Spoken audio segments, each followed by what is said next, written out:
Well, Governor Kathy Hochul recently signed legislation to safeguard the Hudson River from nuclear power plants.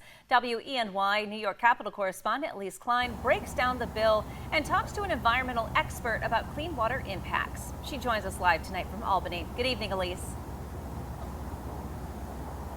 Good evening, Renata. Some New York State lawmakers tell me today that the Hudson River is one of the country's most important natural resources, and it needs to be protected.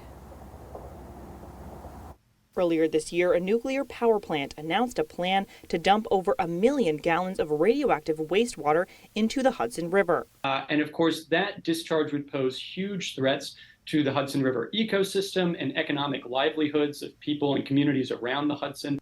Following the announcement, New York State lawmakers pushed to pass legislation that would prohibit pouring any radiological substance into the Hudson River in connection with decommissioning a nuclear power plant. Last week, Governor Kathy Hochul signed this bill into law.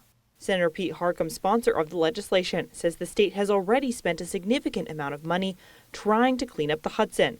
Dozens of municipalities have tied their revitalization to their proximity to the Hudson River. So this bill will go a long way to protect those prior investments and the economic vitality. Hayes says millions of New Yorkers will benefit from this legislation because it will decrease pollution. There are so many communities that depend on the Hudson River. Many communities use the Hudson River as a drinking water source. Others are dependent on it for different types of economic livelihoods. Now that the legislation is signed by the governor, it will take effect immediately. Reporting live from Albany, I'm Elise Klein for WENY News.